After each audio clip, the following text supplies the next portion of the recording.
Like so many of you, I got my start playing video games in the greatest decade of all time, the 1980s. What's going on, everybody? I'm Jay. Welcome to Square Pegs. The year was 1984. I got a ColecoVision for Christmas with the Smurf Paint and Play Workshop and Donkey Kong, and I was hooked. I am stealing this idea wholeheartedly from my friends Scott and Jenn over at Retro Rivals, where they did a video a couple of weeks ago talking about their favorite games from every year of the 1990s, and I thought that's a fantastic idea. So here's what we're gonna do. We're gonna hop year by year through the 1980s, starting all the way back at 1980, going to 1989, and I'm gonna give you my two favorite games every year. So let's kick things off in 1980 with what I think is the most important arcade game of all time.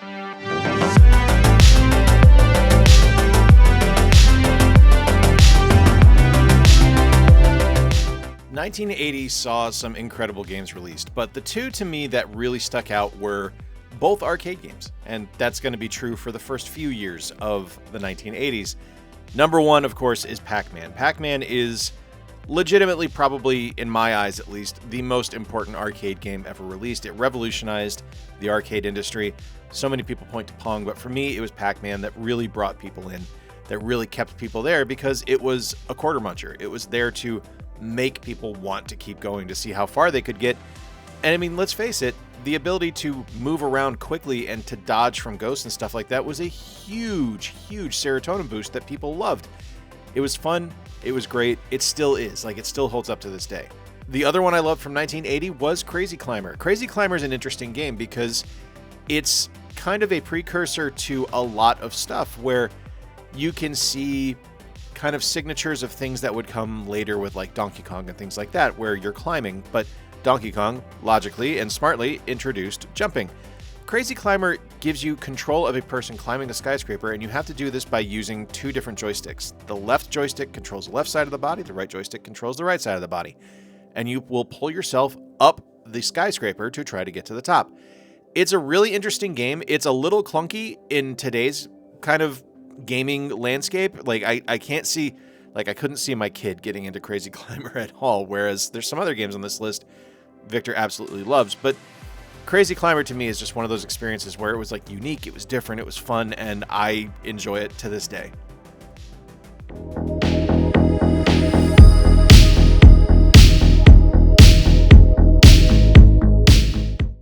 (1981) I think is the first year where I can really look at the landscape of what was released and pick out a lot of things that I loved. 1980 didn't really have that. 1981 did. And the two big ones for me in 1981 were, first and foremost, Donkey Kong, which was, as I mentioned at the top of the video, was one of the first games I ever played. I vividly remember playing Donkey Kong at an arcade, and I remember being excited about getting it for my ColecoVision in 1984. It was something that, to me, just kind of captured a little bit of whimsy and felt a little more fun than other games that I had played, and it was something that I still think is awesome to this day. What a great concept, right? Like, you're a guy moving around on a stage, jumping over things and trying to save the princess. Something I think we can all identify with, something we can all kind of connect to a little bit. I mean, granted, Pauline wasn't a princess, but you know what I mean. And it really kind of opened the door for Nintendo to be massive, and they still are. A lot of it is because of Donkey Kong, and I think that can't be understated, is how important of a game Donkey Kong is in the overall landscape of Nintendo's history. The other one for me, and as I mentioned previously, I couldn't see Victor getting into Crazy Climber. One I can see Victor getting into is Galaga, which is one of Victor's absolute favorite arcade games. There is a local arcade here in town called the Classic Arcade. It's over in Gobles, Michigan and Paw Paw, Michigan. And they have 3 different locations, and each location at the time we went had a Galaga machine. And Victor loved it. Played it all the time, thought it was fantastic. First exposure to a shmup of any kind, and he just adored it. And to me, it's something that I still love to this day. I still think it's fun. It presents a solid challenge. It's an improvement over Space Invaders, which I was never a huge fan of. But Galaga was something special, and still is. Like, it's that next step. It's that evolution of arcade games from something that was just very, very basic to still being basic, but having a little bit of personality and a little bit more difficulty tossed in. Absolutely love it.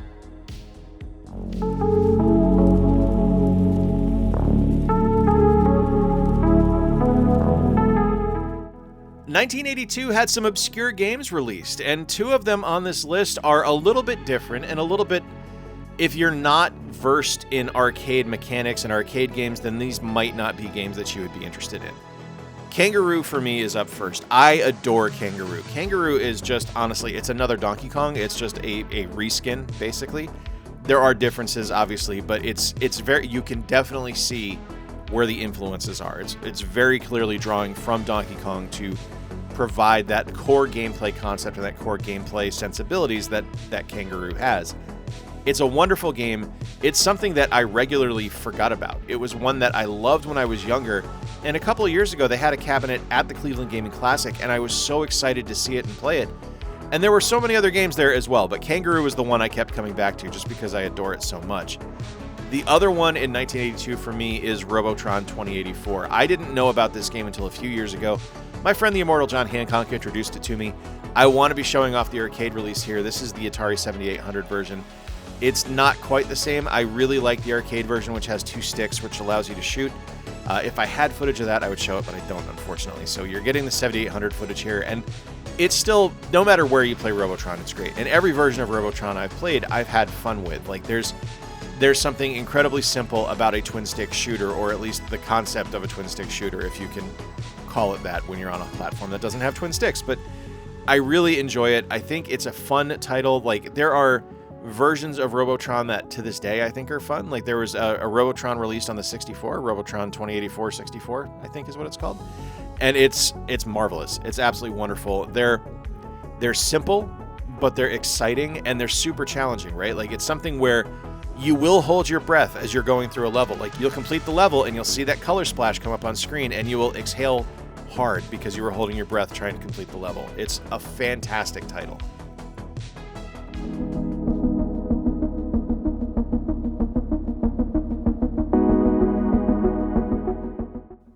1983 brought what I think was one of the most unique experiences in an arcade, and that is Star Wars. Star Wars was incredible. It was a vector-based game where you were taking control of an X-Wing, you were flying through space, you were destroying TIE fighters, and then you had to do the Death Star trench run. It was like being in the original Star Wars. It was like being in A New Hope. And it's something that, as simplistic of a presentation as the game is today, when you look at it, you go, come on, it's just a bunch of lines on the screen. There's nothing really here.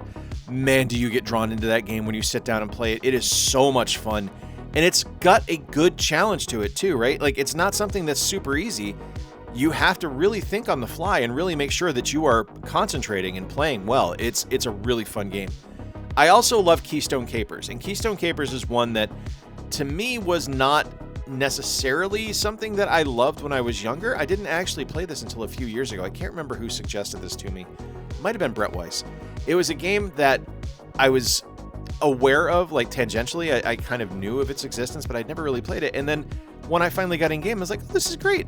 What a charming little title. It's so simple. You are playing as, like, an old-timey copper, and you have to run through a level to try to catch up to the robber who's trying to escape. And you have to do that by dodging obstacles, by collecting, like, the valuables that the robber drops, and navigating your way through. And there's different ways you can do it. You can go left to right the whole way and just take the escalators and catch up and just make sure your dodge game is on point.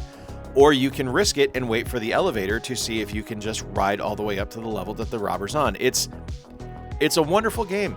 It's so simple. It's such an easy concept to look at and go, that's just brilliant. And it's fun. It was one of those really first kind of changes to a platformer I'd seen. There's a sense of speed in Keystone Capers that isn't present in something like Donkey Kong. It's a really fun game. Absolutely love it. If you've never played it, you really should. It's a really, really fun title.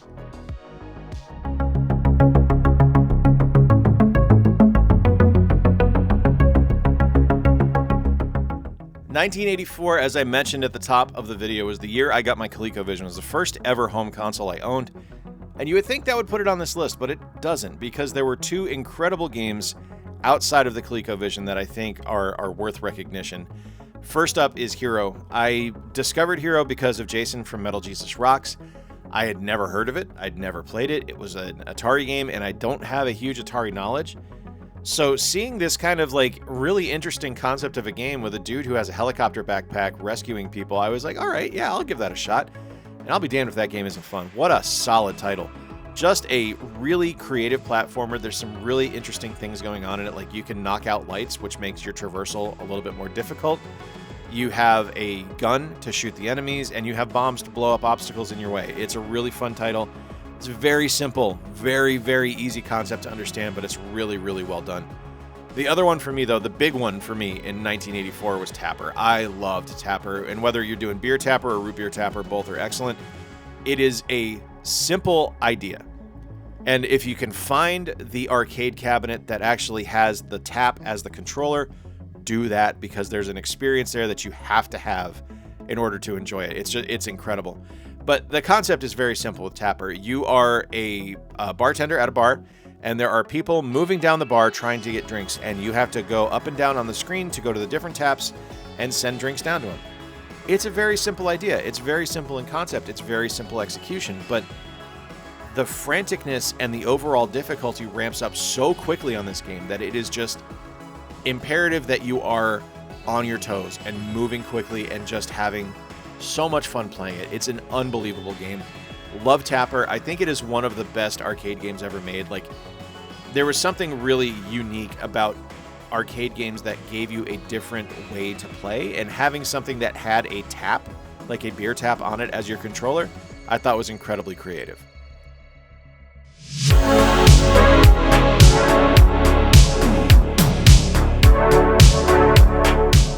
1985 was the year of the NES, and this is where you're going to start to see a turn where you see a lot more home console games on these lists for me, because 85 was the year. 85 was the year that the NES became a thing, and that's really where gaming became an obsession for me. And yep, Super Mario Brothers, straight out the gate. I can't have this list without having the original Super Mario Brothers on it. I love this game. Warts and all, like, I think hasn't aged well, but when you look at it, you can see traces of the DNA that are still present in games today, like Super Mario Bros. Wonder or Super Mario Odyssey, extending all the way back to 1985 on the NES or the Famicom. It's something that is important. It's a landmark game in the history of video gaming, and any list from the 80s that doesn't have this on it is being disingenuous, I think. Like I said, it's not my favorite Mario game. It's probably my least favorite Mario game, if I'm being honest. Well, no, Lost Levels will be my least favorite Mario game. But it's something that, to me, when I look at it in 1985, absolutely one of my favorite games of the year. Absolutely fantastic title. And something that, like, even though it isn't my favorite, it's still brilliant. It's still fun. The other game for me from 1985 was King's Quest II. This is a Sierra Online game. And I loved the King's Quest and the Space Quest and the Police Quest series. I thought they were fantastic. They were really interesting kind of like deviations from things that I would love later, like point-and-click adventures, which were like Monkey Island and things like that. The King's Quest and Space Quest games were a little bit different. You actually had to actively move around the screen. You had to type in commands onto the keyboard to actually have things happen. And they were just incredibly creative, very whimsical, very fun, and just super, super creative. Like, honestly, I loved every single one of them that I played. Like, I think the King's Quest franchise is one that is really important in the grand landscape of video gaming, and I don't think it gets enough recognition for what it brought in and what it provided as far as a gameplay option. I remember playing this at computer camp. Like, I went to a computer camp one year, and it was this and the Oregon Trail. Those were the big ones for me. And then later on, Monkey Island would become introduced. But yeah, this was such a huge game for me. I love the King's Quest franchise, and I couldn't do this list without it being on here.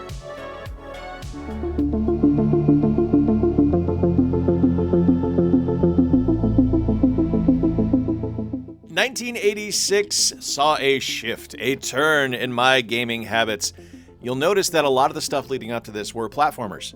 And 1986 is where I start to deviate more towards role-playing games and action games.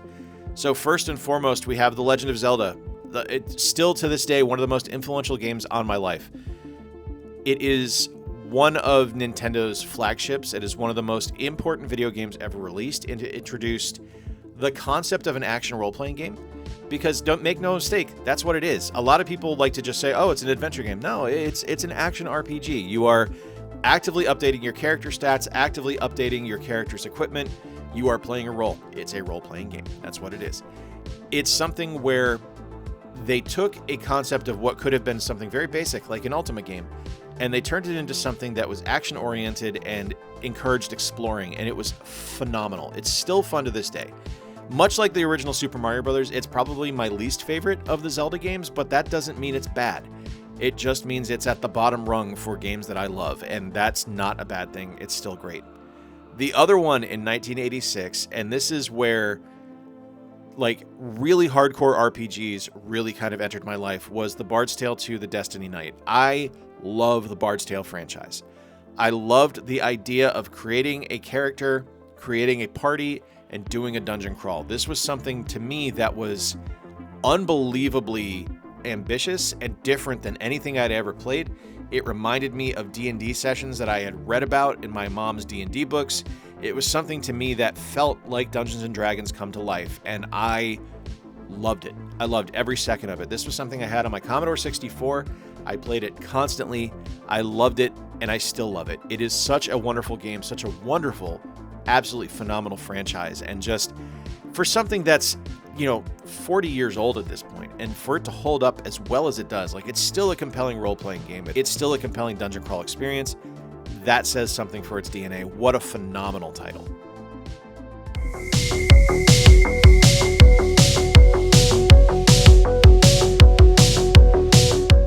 '87 saw the introduction of point-and-click adventures with Maniac Mansion. This game is imperative in my development as a gamer, because starting in 1987, that is when my obsession with point-and-click adventures began. That is when my love affair with games that would eventually become things like Full Throttle, like Indiana Jones and the Fate of Atlantis, like The Secret of Monkey Island began, and it's all because of Maniac Mansion. The humor grabbed me. The fact that I could play a game that was funny and not just super serious all the time really made me interested and really made me excited. I loved this concept. I loved this game. I thought the characters were incredible. I loved that each kid did something a little bit different and had a different skill set.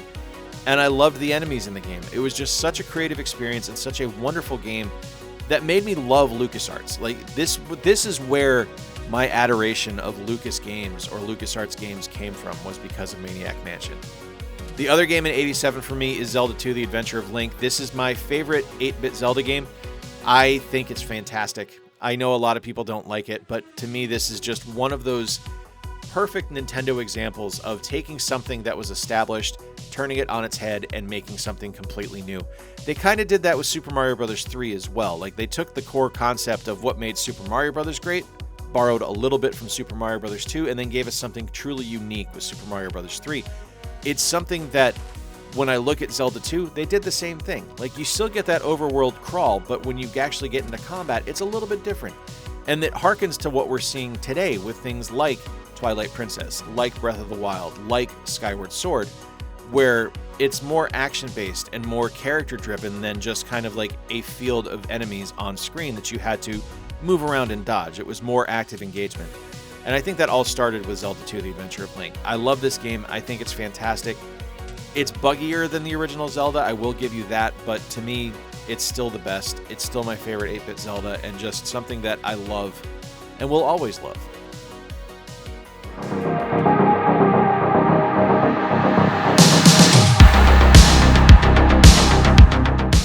'88 had two of my absolute favorite games released for it, and those are the ones I'm featuring today. It actually had significantly more games released during the year that I absolutely adored, but the two big ones for me, first up, Blaster Master.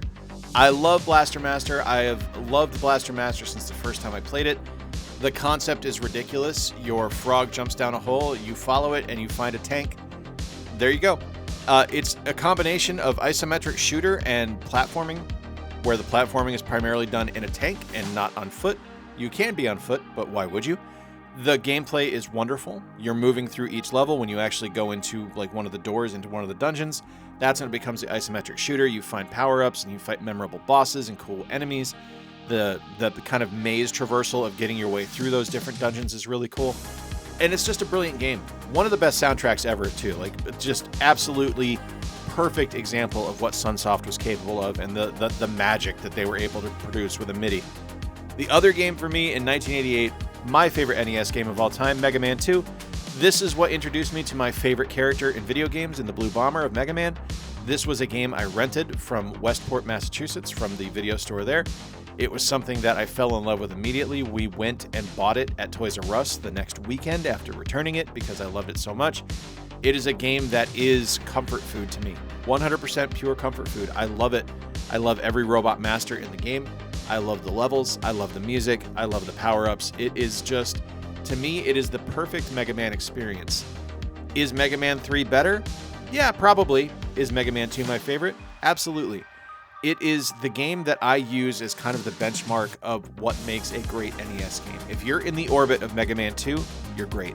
If you're outside of that orbit, you're not quite up to that level, and a lot of games don't meet it. But this one, to me, is the gold standard, the greatest NES game ever made, my absolute favorite video game on the NES, and just a perfect experience from top to bottom.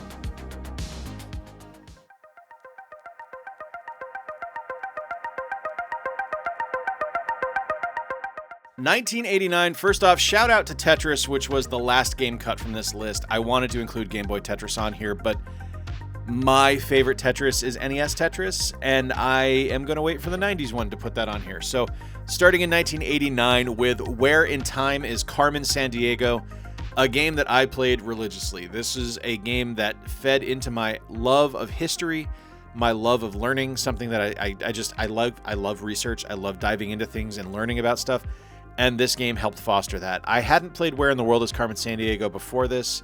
I had played it a lot afterwards, but this is the first Carmen Sandiego game I played.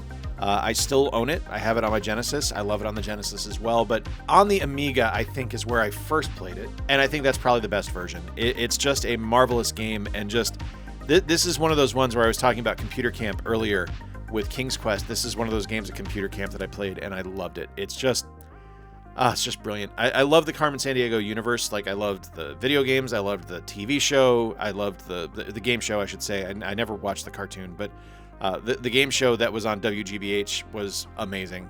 Just what a fantastic game. Carmen Sandiego is an underappreciated hero in the landscape of video games. The other game from 1989, this is the one that actually kicked Tetris off the list, was Teenage Mutant Ninja Turtles, the arcade game. Just talk about important. Talk about just a complete game changer. This is the game that introduced me to beat-em-ups. One of my favorite genres. One of my absolute favorite genres, featuring some of my favorite characters. The Turtles' obsession was at a fever pitch in 1989. They were my favorite thing. They had replaced G.I. Joes as my favorite thing at the time, and for anything to have done that was a pretty big deal. I loved the concept of the cartoon. I loved the original graphic novels, the Eastman and Laird graphic novels from Mirage, and I loved the arcade game. I would pump so many quarters into this game to be able to play it. I didn't beat it till I was an adult. I love it to this day. It is, to me, much like Mega Man 2 is the gold standard for me for NES games. Ninja Turtles is kind of the gold standard for arcade games. If it can get in that orbit, it's a great game. This one from 1989, absolutely one of my favorite titles. The 1980s 20 games, my 20 favorites from every single year. Well, my 2 favorites from every single year, 20 games. You know how it works. Math is not hard. But that's my list. And this is going to be different for everybody, because everybody is going to have a different taste. Everybody's going to have a different interest. Not everyone loves Pac-Man. Not everyone loves a Star Wars arcade. But there's something on here, I think, for everyone to enjoy. I would love to hear from you. What are your favorite games from the 80s? Let me know in the comments down below. Are there any on here you were surprised to see? I'd love to hear that as well. If you enjoyed today's video, please give it a big thumbs up. The engagement helps the channel out a ton. And if you really enjoyed it, consider subscribing and sticking around. I'd love to have you here. Until next time, folks, I've been Jay. Thanks for spending some time with me today. Remember to play more games, stay square, and take care. I'll talk to you soon.